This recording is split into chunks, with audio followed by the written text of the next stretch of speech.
Hello again, everyone. Dan Bachman here, and we've made it to another end of the year. Almost.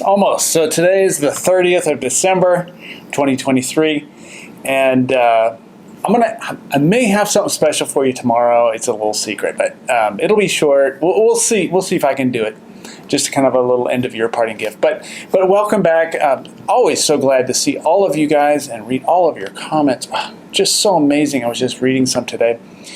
Today have some updates, a few health updates, treatment plan update, but first I did want to answer one question that I get really commonly, which is it's about how you keep your spirits up, and this is a real thing, not just for me, for all of us, right? I mean, there's so much to go through in the world, and then if you get something extra, if you get a health issue on top of that.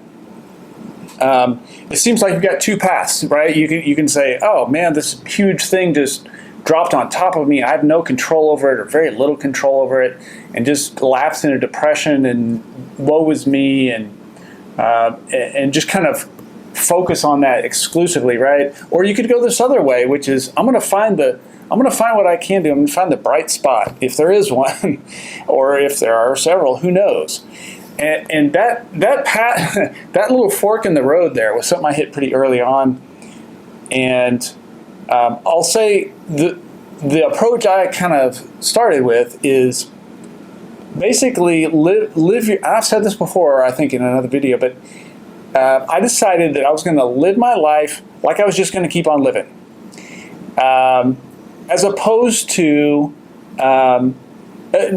meaning.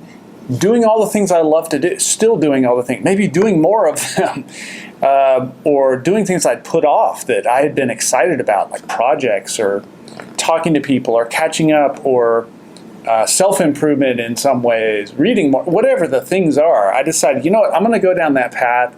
I'm going to try to squeeze as much juice out of what time I may have left. And certainly it's not like resigning myself that, oh yeah, I'm only around for a few more months, and so therefore I got to pack in all this stuff. My bucket list. It's not necessarily that. It's the remaining time is uncertain. It's always uncertain, right, for all of us. But I'm just going to live like I'm going to keep living, as if I'm not going to die for a long time. Obviously, it will happen sometimes. So that's where it started. Now, how to do that, right? That's the question, because you've got this really complex set of problems. I mean, cancer is just one of many problems everybody goes through. But for me, cancer just seemed like I can't grok this. Grok as a term is like you brute force it, you figure out everything there is to know about the thing, and then you can make the best informed decision. I know I can't do that. I can't be the world's best expert on cancer, starting from zero, right? There are already millions of people, lots and lots of docs and scientists who are doing that and are working on it and have been. They're way ahead of me. I'm never going to catch up to them or pass them in knowledge. What I am going to do and have tried to do is, out of all the crazy, medications and treatment plans and diets and, all chemo, radiation therapy, surgery, all those things you could choose from, which is the best way to go. I decided I'm going to start with a really simple thing that I know I can do that will probably help me keep my spirits up and help me physically. The simplest baby step possible, and start there. And I can always change it. I can always add to it in the future. But knowing I'm starting with just a tiny baby-sized bite of something that is certainly positive for me, I'm going to give you an example, makes it manageable. And also up here, before I even took the step, like being active is what I'm about to tell you about, like exercising, but taking the baby step lifted my spirits immensely, even before I took the step. So the example I'm going to give you. So last year after my surgery, I lost a ton of weight in the hospital. It was just a bad experience. A ton of weight, So much, I lost all my muscle. I couldn't walk. I was just too weak to stand. I was in a wheelchair for a while. Before that, I was this fit, jacked guy, basically, that was real active all the time, playing beach volleyball and all that. So this was a big change for me. And I couldn't even walk. So the way I got to where I could walk, obviously I can now, but you start where you start. And this is what I tell my patients too. So I took some of my own advice. When you're recovering from an injury, you start where you start. You don't pretend you can do the things you used to be able to do and then get frustrated when you can't. So my walking, for example, started with I could walk from the bed to the living room, and then I would sit in the living room all day, at least be upright. And I felt like I was more of a human than just someone parked in a bed, wasting away. Excuse me. So that's where I started. Then, because of all the bathroom trips and stuff, I couldn't get very far away from the bathroom because of so many trips, 30 or so a day. So what I would do, in my apartment, I'm on the third floor, there's a landing, that goes out to the stairs and then down. I would go walk back and forth in the landing. I mean, it's not huge, it's pretty short, I don't know, 50 feet or something. And I would walk back and forth on that landing. So if I had to take a bathroom trip, I could just zip into my apartment and get it. And I started with 5 laps back and forth. So 5 up and downs. And that was it. That was my first hike. And then I was like, the other rule I follow is always try to do a little bit more than you think you can.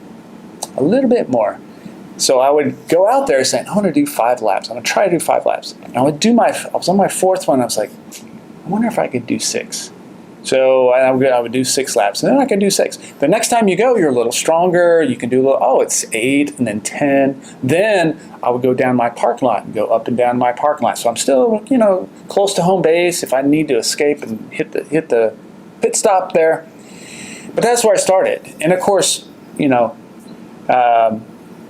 got much improved. But the point is, I started where I started, and I made it a baby step.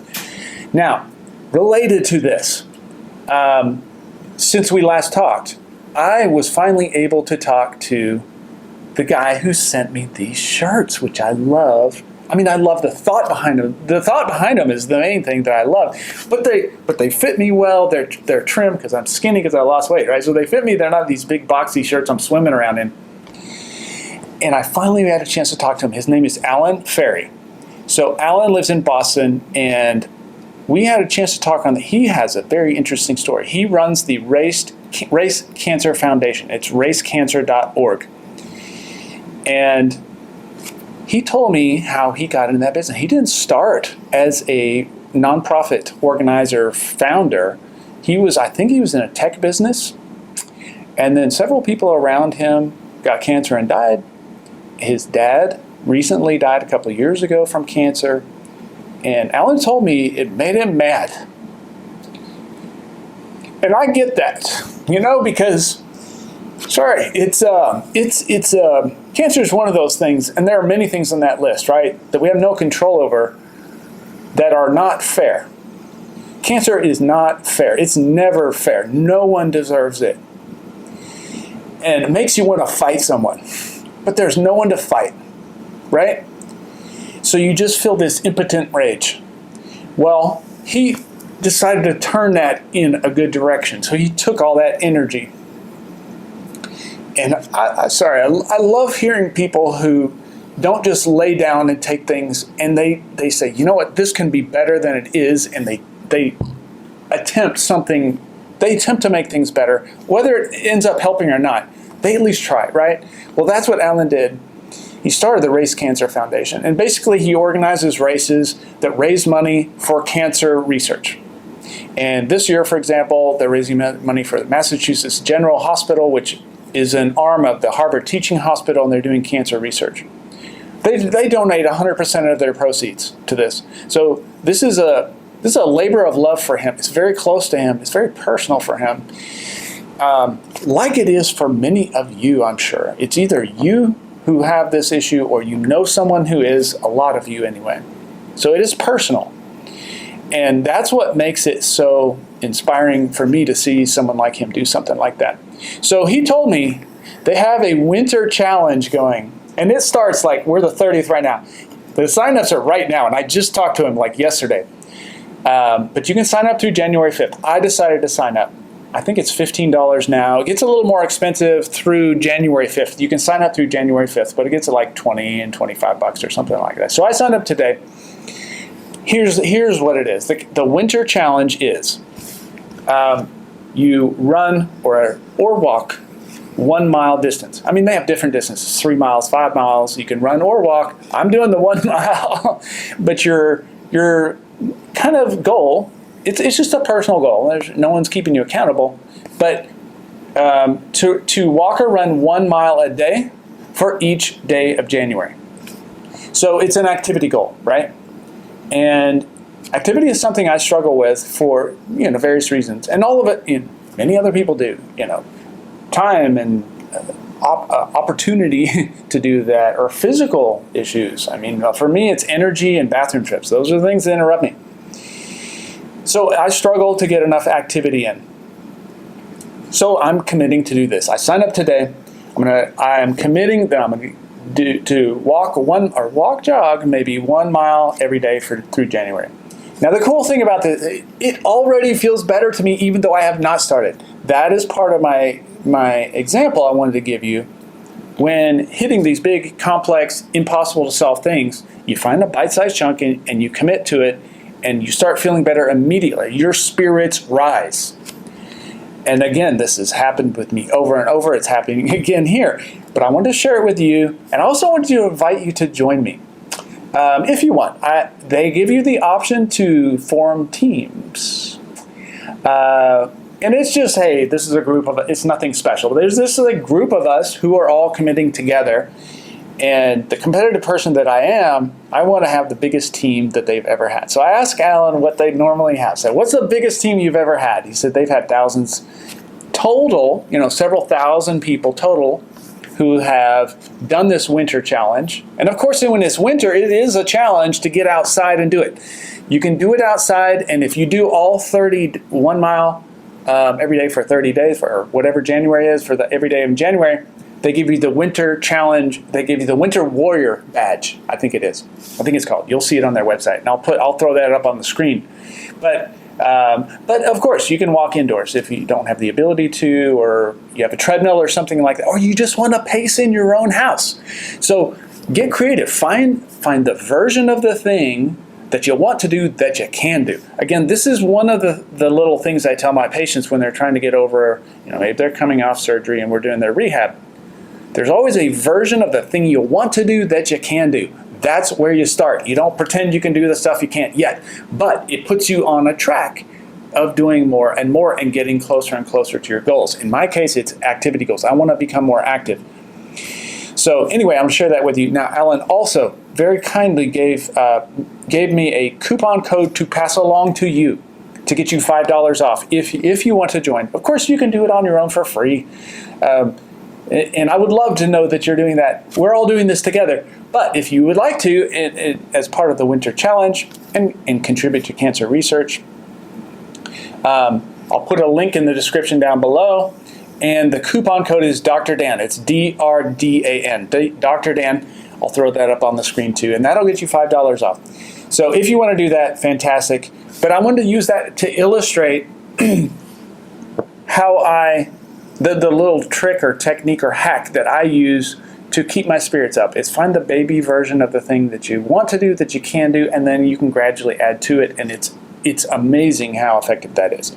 Now, let's get to, real quick, I want to give you an update on me. I'm in this immunotherapy trial. I've been on it for a little over a month now. Oh, it's a month and a half.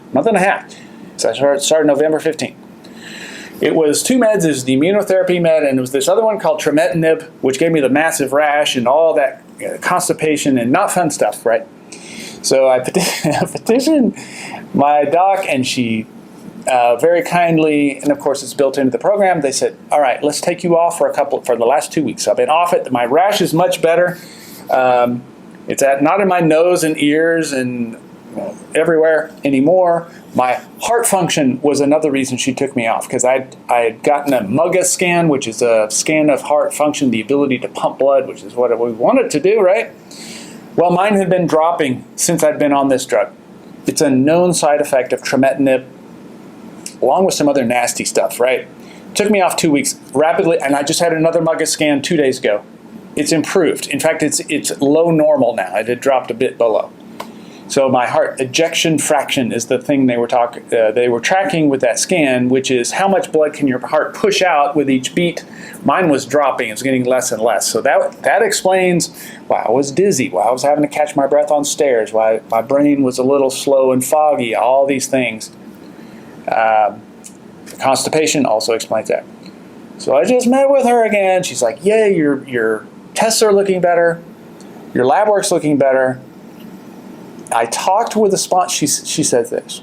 I talked with the sponsors of your study, and they say we need to get you back on the trametinib at a reduced dose if you're going to stay in the study. And she explained why. Because at first I was like, I'm lobbying to stay off this med. It seems evil and nasty, and I do not want the quality of life that I had before in the future. She made a convincing argument. She said, well, you were taking 2 milligrams before. I'll propose we drop you to 1.5. And so that's a 25% drop in dose. She said, we've seen this before. People didn't handle the 2 milligrams, they do handle the 1.5. And she said, we always have the option to drop it from 1.5 to 1 or something like that. She said, but here's why I want to keep you on it. It's because the immunotherapy, which is the nice chemo that you don't have as many reactions to, the immunotherapy it blocks, I'm going to do this wrong, but I'm going to try to explain it in a way that makes sense. Immunotherapy blocks cancer's ability to reproduce or grow in some way. And it does it really well for about like 99% of the tumor cells. But there's 1% of the tumor cells that have a pathway around it that can continue growing or reproducing. So if there's a way they can kind of bypass this med and keep growing, then they keep growing. The trametinib, the nasty one, blocks that one pathway. And it can do it at various doses. We tried you on a higher dose. It can work. It can be very effective at 1.5 milligrams or even 1. She said, would you be willing to try for another cycle, a month or so, try reduced dose? So I said yes. And she left me an out. And obviously, we can reassess. If I start getting heart issues or other problems right away, tomorrow I can tell her and we can drop it to 1. So there's flexibility built in. So I said yes. I'm in it to win it. I'm going to do this. So that's where we are with that. Now, we'll say my energy levels have been better. Sleep is still tricky. It's mostly the interruptions and then having to fall back asleep. If I get 2 hours of sleep, that's pretty golden for me. So I kind of work around, my workaround for that is, I've experimented with, when I eat meals and nutrition and all that stuff. But I'm kind of brute forcing my sleep. So what I do is I just spend a ton of time in bed. So if I was to spend 8 hours in bed, for example, my watch will tell me you slept about 4 or 5, and it was poor quality. I'm like, man, that's no good. So instead of spending 8 hours in bed, I spend 10 or 11 hours in bed. So I'm spending a ton of time in bed, and it's still not great. I still have interruptions, but I accumulate more sleep and rest. I wake up feeling more refreshed when I do it that way. And obviously it could be better. And I'm still looking for ways around that. But, so sleep is, last night, I feel rested today. Even though it said I got poor sleep, it says I got 9 hours and 45 minutes of sleep. So I will take that.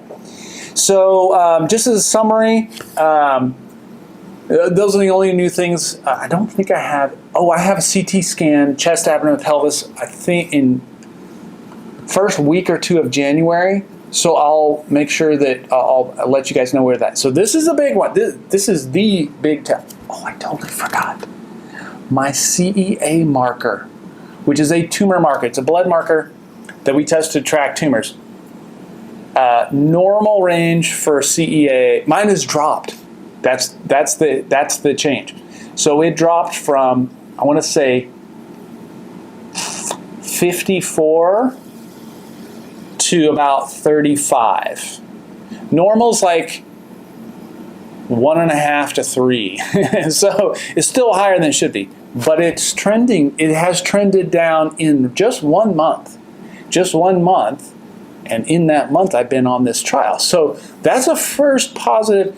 I mean, the CT scan is the true test of whether tumors are shrinking, because we can actually measure them. Oh, see, they're getting smaller. But the blood work, it's not quite as precise metric for tracking tumor growth or shrinkage as the CT, but it's positive feedback on the plus column, right? As opposed to the, oh, bad things are happening. This is in the plus column. This is a good thing. So CEA's dropped modestly on this combo of meds I'm taking in the trial. So that's another reason that I decided, you know what, I'm going to try the trametinib and just give it another chance. Try it with a smaller dose, because there's always a dose of anything that you can handle if you just go small enough, right? So hopefully we'll find that we see this trend continuing with CEA, and fingers crossed about my CT scan. I haven't had any jaundice, so my pancreas spot doesn't seem to be interrupting anything just yet.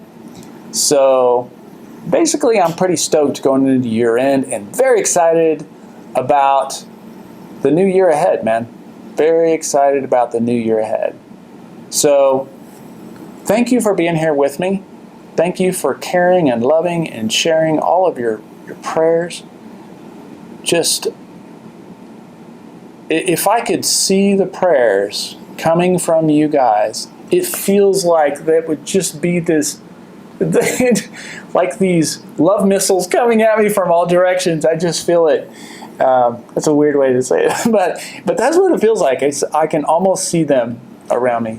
And thank you so much for that. And my sincere best wishes and prayers for you all who are going through your own battles on your own. I would love to have you join. I want to see you on my team. Only if you're, only if you're up for it.